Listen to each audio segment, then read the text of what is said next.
Hello everyone, welcome to Vanika's channel. ఈరోజు ఈ వీడియోలో ఒక హెల్దీ అండ్ టేస్టీ కేక్ రెసిపీని చూపించబోతున్నాను. హెల్దీ అని ఎందుకు అన్నానంటే దీంట్లో ఎటువంటి మైదా కానీ పంచదార కాకుండా గోధుమ పిండి, బెల్లం, డ్రై ఫ్రూట్స్తో కలిపి కేక్ని చూపించబోతున్నానండి. మన పిల్లల బర్త్డేస్ కానివ్వండి, యానివర్సరీస్కి కేక్ కట్ చేసేటప్పుడు ఇలా హెల్దీగా చేసుకొని తినండి, చాలా బాగుంటుంది. పిల్లలకి స్నాక్స్ కూడా వీటిని పెట్టవచ్చు. మరి ఈ కేక్ని ఎలా ప్రిపేర్ చేసుకోవాలో తెలుసుకుందామా. దీనికోసం ముందుగా అడుగు మందంగా ఉన్న ఒక గిన్నె తీసుకొని దీంట్లో కొద్దిగా సాల్ట్ లేదంటే ఇసుకను వేసుకోండి. ఈ సాల్ట్ ఇసుకను వేయకుండా కూడా మనం కేక్ చేసుకోవచ్చు. ఈ ఇసుక వేసుకోవడం వల్ల ఏమవుతుందంటే కేక్ ఓవెన్లో కుక్ అయితే ఎలా కలర్ వచ్చుద్దో అలా కలర్ వస్తుంది. ఇలా సాల్ట్ వేసుకున్న తర్వాత ఒక స్టాండ్ పెట్టుకొని మూత పెట్టేసుకొని ఒక 10 నిమిషాలు లో ఫ్లేమ్లో ప్రీహీట్ చేసుకుంటే మనకి ఓవెన్లో కుక్ అయినట్టుగా ఉంటుంది. ఇప్పుడు ఒక గ్లాస్ తీసుకుంటున్నాను. నేను మెజరింగ్ అన్నీ కూడా ఇదే గ్లాస్తో చూపిస్తున్నానండి. ముందుగా ఒక గిన్నె తీసుకొని దాంట్లో 1.5 కప్పుల బెల్లం వేసుకోవాలి. దాంట్లో ఒక 1/2 కప్పు నీళ్ళని వేసుకొని ఒకసారి బెల్లాన్ని అంతా ఇలా స్పూన్తో కలుపుకొని లో ఫ్లేమ్లో ఒక 2-3 నిమిషాల పాటు బెల్లం అంతా కూడా నీటిలో కరిగే విధంగా కలుపుకోవాలండి. పాకం రావాల్సిన అవసరం లేదు. ఒక 2 నిమిషాల తర్వాత బెల్లము ఇలా అంతా కరిగిపోయాక దీన్ని పూర్తిగా చల్లారపెట్టుకోవాలి. ఇప్పుడు ఒక గిన్నె తీసుకొని దాంట్లో సన్నగా కట్ చేసుకున్న జీడిపప్పు ముక్కలు, అలాగే ట్యూటీ ఫ్రూటీ, బాదం ముక్కలను వేసుకోవాలి. ఇంకా మీరు కావాలి అనుకుంటే వాల్నట్స్ కూడా వేసుకోవచ్చండి. డ్రై ఫ్రూట్స్ అనేది మీకు నచ్చినవి వేసుకోండి. ఇలా అన్నీ కూడా వేసుకున్న తర్వాత దీంట్లో ఒక టేబుల్ స్పూను గోధుమ పిండిని వేసుకొని బాగా కలుపుకోవాలి. ఇలా గోధుమ పిండిని వేసుకోవడం వల్ల డ్రై ఫ్రూట్స్ అనేటివి కేక్ బ్యాటర్లో అడుగున పడకుండా ఉంటాయి. వీటిని ఇప్పుడు పక్కన పెట్టుకొని ఒక బౌల్ తీసుకోవాలండి. దానిపైన స్టెయినర్ పెట్టుకొని 2 గ్లాసుల గోధుమ పిండిని తీసుకోవాలి. నేను 1.5 కప్పుల బెల్లానికి 2 గ్లాసుల గోధుమ పిండిని తీసుకోవాలి. దీంట్లో ఒక టేబుల్ స్పూన్ బేకింగ్ పౌడర్, అలాగే 1/2 టేబుల్ స్పూన్ బేకింగ్ సోడా, ఒక పించ్ సాల్ట్ని వేసుకొని దీన్ని జల్లించుకోవాలి. ఇలా జల్లించుకొని పక్కన పెట్టుకోవాలి. ఇప్పుడు కేక్ బ్యాటర్ ప్రిపేర్ చేసుకోవడానికి ఒక పెద్ద బౌల్ తీసుకొని దాంట్లో 1/2 కప్పు పెరుగు వేసుకోవాలి. 3/4 కప్పు ఫ్లేవర్లెస్ ఆయిల్ వేసుకొని రెండింటిని బాగా మిక్స్ చేయాలి.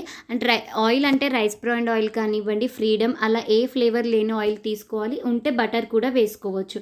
ఇప్పుడు దీంట్లో మనం ముందుగా బెల్లం కరిగించి పెట్టుకున్నాం కదా, దాన్ని స్టెయినర్తో వడకట్టుకొని యాడ్ చేసుకోవాలి. ఇలా వడకట్టుకోవడం వల్ల ఏమైనా కరిగని బెల్లం ఉన్నా లేదంటే డస్ట్ ఉన్నా అన్నీ కూడా క్లీన్ అయిపోతాయి. ఇలా బెల్లాన్ని వడకట్టుకొని ఒకసారి ఈ మిశ్రమం అంతా బాగా కలిసే విధంగా ఒక 2 నిమిషాల పాటు ఇలా విస్కర్తో బీట్ చేసుకోవాలి. ఈ అన్ని ఇంగ్రీడియంట్స్ కూడా బాగా మిక్స్ అయిన తర్వాత ఇప్పుడు దీంట్లో గోధుమ పిండిని వేసుకోవాలి. సో గోధుమ పిండి అనేది ఒకేసారి వేయకుండా బ్యాచ్ల వైజ్గా వేసుకోవాలి.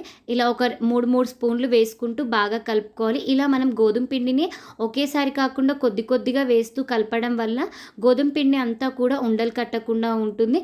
ఒకేసారి వేయడం వల్ల మనకి ఉండకడుతుంది, అందుకే ఇలా వేసుకోవాలి. సో నేను ఇక్కడ తీసుకున్న గోధుమ పిండిని అంతా కూడా 4 బ్యాచ్లుగా వేసుకొని కలుపుకున్నాను.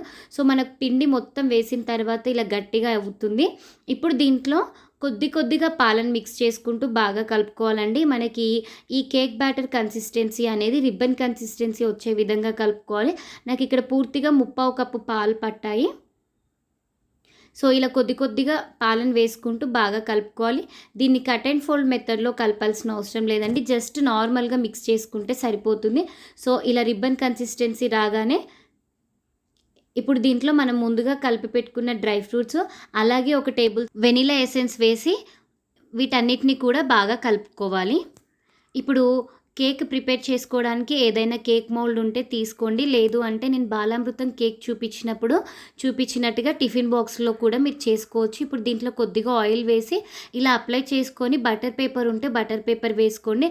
మీ దగ్గర బటర్ పేపర్ లేకపోతే ఈ వీడియోలో చూపిస్తున్నట్టుగా కొద్దిగా గోధుమ పిండిని వేసుకొని ఆ అడుగు భాగం ట్రే అంతా కూడా గోధుమ పిండి స్ప్రెడ్ అయ్యే విధంగా బాగా స్ప్రెడ్ చేసుకోవాలి. ఇలా స్ప్రెడ్ చేసుకున్న తర్వాత మనం ముందుగా ప్రిపేర్ చేసుకున్న బ్యాటర్ అంతా కూడా దీంట్లో వేసేసుకొని ఒక 2 సార్లు ట్యాప్ చేయాలి. ఇలా ట్యాప్ చేసిన తర్వాత మళ్ళీ పైన గార్నిష్ కోసం నేను ఇక్కడ డ్రై ఫ్రూట్స్ని యూస్ చేస్తున్నాను. ఇలా డ్రై ఫ్రూట్స్ అన్నీ కూడా వేసుకున్న తర్వాత మీరు ముందుగా ప్రీహీట్ చేసుకొని పెట్టుకున్న గిన్నెలో ఈ కేక్ మౌల్డ్ని పెట్టుకోవాలి. ఇలా గిన్నెలో పెట్టుకున్న తర్వాత దీనిపైన మూత పెట్టుకొని మనం 35 to 40 మినిట్స్ లో ఫ్లేమ్‌లో కుక్ చేసుకోవాలి. ఒక 40 మినిట్స్ తర్వాత నేను ఇక్కడ నైఫ్‌తో చెక్ చేసుకుంటున్నాను. సో, నైఫ్‌కి ఇలా ఏమీ అంటకుండా వచ్చింది అంటే మన కేక్ అనేది పర్ఫెక్ట్‌గా కుక్ అయినట్టు. ఇప్పుడు పూర్తిగా చల్లారిన తర్వాతనే దీన్ని డీమోల్డ్ చేసుకోవాలి. సో, వేడి మీద మనం డీమోల్డ్ చేసుకుంటే కేక్ అనేది బ్రేక్ అవుతుంది. ఇలా ఒకసారి నైఫ్‌తో ఎడ్జెస్ అన్నిటిని కూడా అనుకున్న తర్వాత ఒక ప్లేట్ పెట్టేసి డీమోల్డ్ చేసేసుకోవాలండి. చాలా పర్ఫెక్ట్‌గా వస్తుంది. సో, చూసారు కదా! మనకి యాజ్ యూజువల్‌గా బయట ఎలా ఉంటుందో అలాగే పర్ఫెక్ట్‌గా వచ్చింది. అండ్ మన కేక్ మౌల్డ్‌కి కూడా ఎక్కడ కూడా అంటుకోకుండా పర్ఫెక్ట్‌గా వచ్చింది. సో, చూసారు కదండీ! ఎంతో ఫ్లఫీగా, టేస్టీగా ఉండే గోధుమ పిండి బెల్లం కేక్‌ని ఎలా ప్రిపేర్ చేసుకోవాలో మరెందుకు ఆలస్యం, మీరు కూడా తప్పకుండా ఈ రెసిపీని ట్రై చేసి మీకెలా కుదిరిందో కామెంట్ సెక్షన్‌లో తెలపండి. అలాగే మీ ఫ్రెండ్స్ అండ్ రిలేటివ్స్‌కి షేర్ చేయండి. Thank you for watching.